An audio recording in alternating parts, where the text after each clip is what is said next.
Now on CoastTV News. Officials in Salisbury questioning a potential partnership with ICE. What we're learning this morning.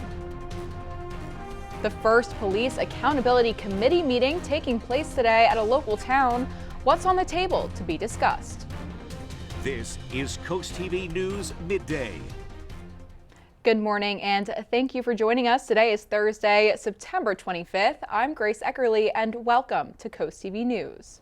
Starting off by taking a live look into Dover this morning. Looks pretty calm out there now, but not for long. Our first alert meteorologist, Chris Mastrobono, joining us now to talk about what you can look forward to in today's forecast. Good morning, Chris. Good morning, Grace. Yes, we have that yellow alert in play for the threat of some isolated severe storms later this afternoon through the evening. It's been a rather cloudy, tropical-like morning in Cambridge. We had a few brief showers and sprinkles there. 77 degrees on our way to highs in the low to mid 80s.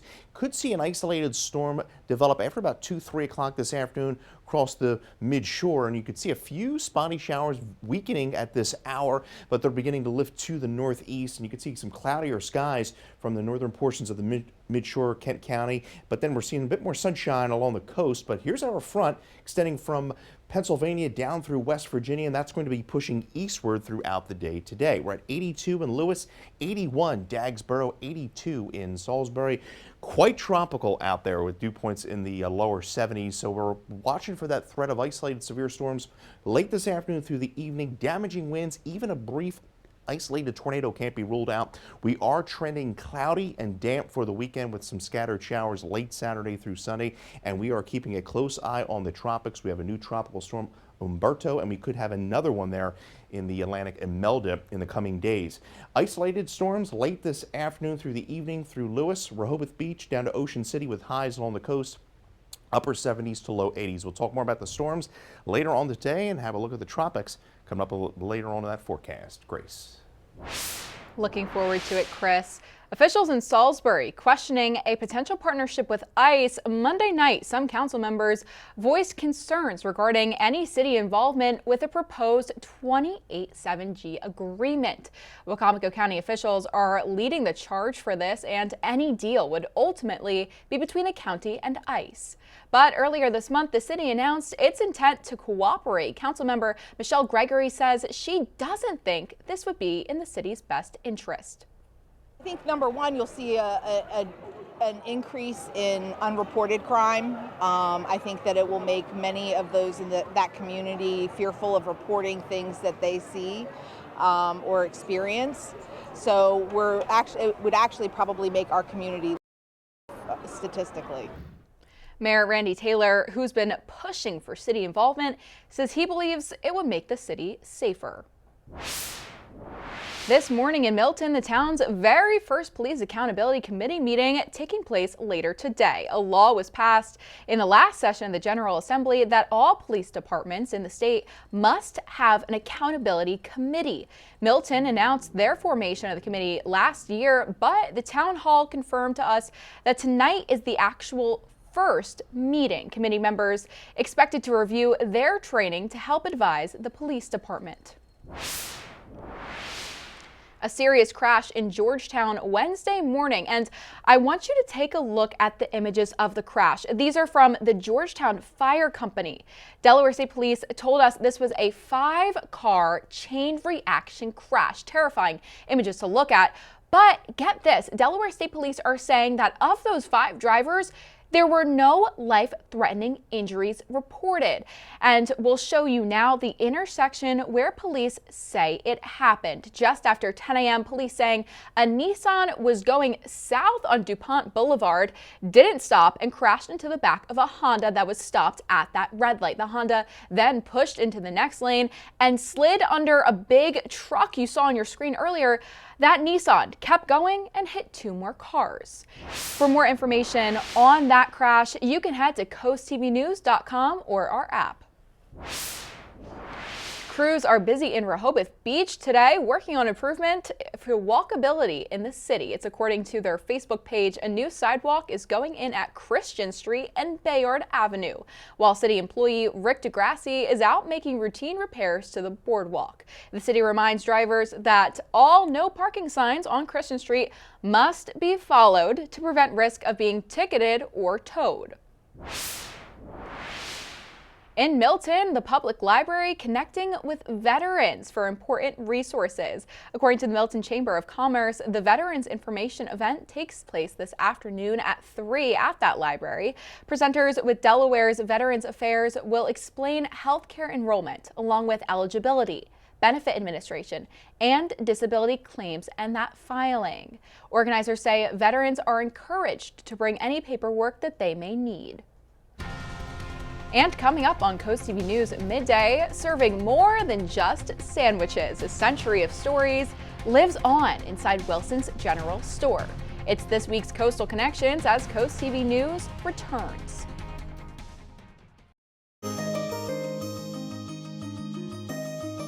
We all know Delaware is the first state, and with that comes a lot of history, a lot of old places. What was once a one-room schoolhouse in Georgetown evolved into a general store, and now it's widely considered the oldest deli in Delaware. In this week's Coastal Connections, Emma Aiken brings us to Wilson's General Store. This little store in Georgetown has lived a lot of lives. First, it was a one-room schoolhouse in the 1890s. Then, in the 1930s, Marshall Wilson converted it into a rural country store. He named it Wilson's General Store. In the 70s, Marshall's son, Jim, took over. Jim had the store for 80 plus years, him and his father, and they built quite a culture here. So when we bought it 3 or 4 years ago, we just built on that base culture. That's Jim in the middle there. And on his sides, Laura Berberich and Tim Cupston, who've owned the store for the past few years, though Jim is still there most days. He was the Grand Marshal, still is the Grand Marshal. We owe it to this guy. Jim tells me you used to be able to buy everything at Wilson's. You could even walk into Wilson's and buy a sandwich and a gun in the same trip. What caught our eye is when we first passed here, we saw the sign. It said sandwiches, firearms, ammunition, and notary. And sitting behind those three is a group of regulars who can attest to those very memories. We bought our guns, ammunition under Jim Wilson. He made a lot of money off of us. Now Wilson's has evolved into mostly a sandwich shop. And it's widely considered the oldest deli in Delaware. Once you try it and stuff, you'll not go to McDonald's or Hardee's. You'll come to Wilson's store because you'll get the best sandwich and the best price on Delmarva. That's local Joe Pete, who's been here since the beginning. I bought the first sandwich when this store opened. Pete and his friends go to Wilson's just about every morning. Joe, Yes. please let me know about the sandwich we named after you. Oh yeah, I got a sandwich up here. So much so that Pete got his own sandwich named after him. Of course, the Delaware way with scrapple. This is a scrapple, bacon cheese. I suggested that he gets one slice of scrapple, one egg on toast, and they named the sandwich after me. It's called Joe Pete. Rang the cowbell, and he quieted down. Pete says Wilson's is an escape. It's horrible how things is, but when you come to a Wilson store, you get cheered up. I mean, you come out positive. We try not to be negative. Right, Bob? Yes, you're right. Yeah, yes. We come out with a positive attitude. And that bond goes both ways. We have a lot of the same locals every morning, and they're part of the Wilson family, and we're proud to have them here. The Wilson's family. I'm not going to kiss him, but I'll shake his hand. Laughter from the locals to the sizzle of the start of a sandwich. Wilson's isn't just a store or a deli, it's a living slice of Delaware history. For Coastal Connections, I'm Emma Aiken. Well, it is downright tropical across Delmarva this morning as we take a live look into Salisbury. Kind of a hazy look there, 82 degrees, that dew point over 70. So it is quite tropical. We're going to stay pretty dry at least through the 3 o'clock hour under partly cloudy skies. Highs reaching the mid to upper 80s, and then we'll see those storms roll in late this afternoon. Look at those dew points, lower 70s, so there's plenty of fuel for these storms to tap into. Now we're seeing a bit of clouds roll over the area. We had a few brief sprinkles and showers. This is weakening and pushing off to the northeast. So once we get these clouds out of here, we'll see how we clear out through most of Delmarva and see how that kind of interacts with this front that's going to be pushing through later on today through the overnight hours. So as we go into the afternoon, a warm, muggy day reaching the mid to upper 80s, and then we'll see those showers and storms begin to develop from west to east. I think after about 5 o'clock, we'll see them start to develop. Now, the Storm Prediction Center still has that marginal risk. So we have the highest risk of seeing a damaging wind threat in excess of 60 miles an hour, but also can't rule out a brief tornado, especially from Delaware on northward. So be weather aware between about 4 and 10. Download the CoastTV weather app. Make sure you download that and you'll get all the latest if any watches or warnings are issued pinpointed to your exact area. So Futurecast shows the rain and showers and storms beginning to move into the area through about 7:30, and this is where we could see some potential severe storms, and then they push through the coast about 8:30, 9 o'clock. And then we'll see the severe threat come to an end after about 11 o'clock. And then that front's going to kind of stall out to our south. We could wake up to a few showers early Friday morning, but the general trend is that we'll begin drying and clearing out through Friday afternoon. So aside from the rain chances tonight, we will see another batch of showers late Saturday through Sunday. Then we may tap into some tropical moisture early next week. So there's going to be a weak disturbance to our south on Saturday. That may spring up some moisture late Saturday through Sunday. Now we've got the big concert there in Ocean City, Ocean's Calling. So we could be a bit damp Saturday night into Sunday, and then Sunday looking rather cloudy, gloomy with some periods of showers. Then as we go into Monday, keeping a close eye on the tropics, we could tap into some tropical moisture really Monday through Tuesday, maybe even into Wednesday, and that's all because of the tropics really beginning to heat up. Now, Hurricane Gabrielle pushing towards the Azores. We have a newly formed tropical storm, Umberto, and then here's Invest 94L. That will likely become Imelda. Here's Umberto.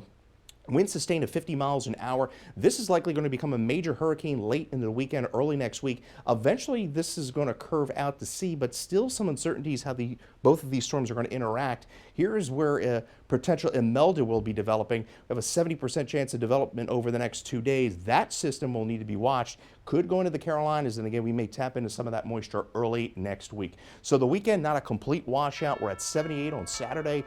Chance of showers late Saturday into Sunday, and then a rather damp and dreary stretch of weather to start next week. But the good news is, look at that temperature next Wednesday, 68 degrees. Happy Thursday, Delmarva. If you tune into Coast Life, here's what's in store for you. Because it is Thursday, we got football tonight, and that is what we are talking about, both in our Spill the Tea. Does it hurt your feelings when your partner wears your rival team's colors? We'll dive into it. Also, maybe you're not really a football fan, but you kind of want to maybe start being a football fan. That's okay. You're not alone. We got the guy that's going to guide you through it. All of that and more is coming up today at 4 on Coast Life. We'll see you there.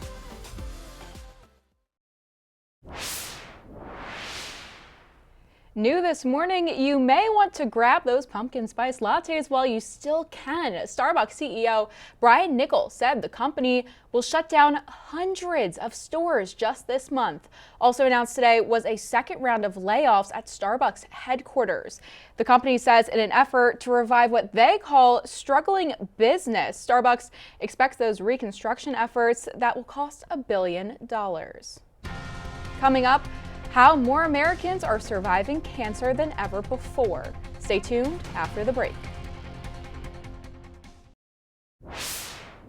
More people surviving cancer in the U.S. than ever before. As of January 1st, about 1 in every 18 Americans were cancer survivors, and that number is expected to continue increasing, partly due to things like advanced treatments and screenings.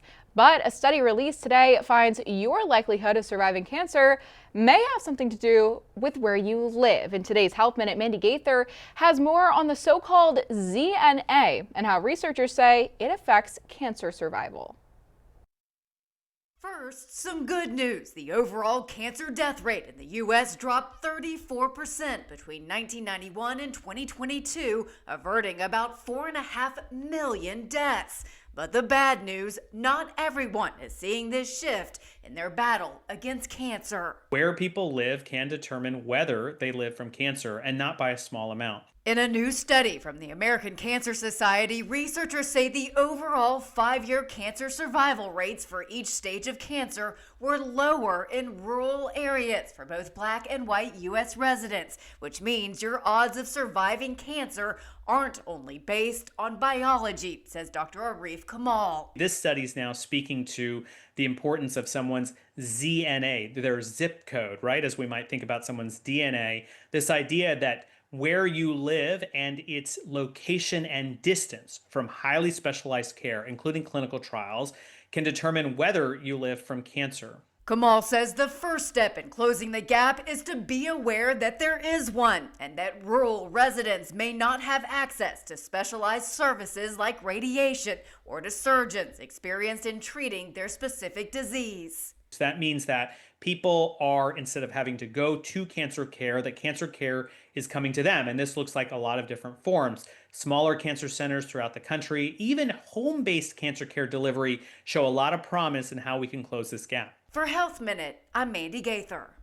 Well, we're seeing mostly cloudy skies in Laurel, 81, very humid out there, and we're watching for that threat of storms developing after about 3 o'clock this afternoon into the evening hours, some of which could be severe. Tom Baylor of Lincoln, Delaware, you're the winner of our CoastTV News Weather Umbrella. We'll have a look at your 10-day forecast up next. Well, you can always give the First Alert Weather Phone your latest call for your latest forecast, and stay weather aware between about 3 and 8 tonight for the chance of some isolated severe storms. Grace. Thanks, Chris, and thank you for joining us here on Coast TV News Midday. For more local news and weather, you can download our Coast TV News app. Don't forget, join us right back here for Coast TV News at 5 later this afternoon. Until then, have a great day.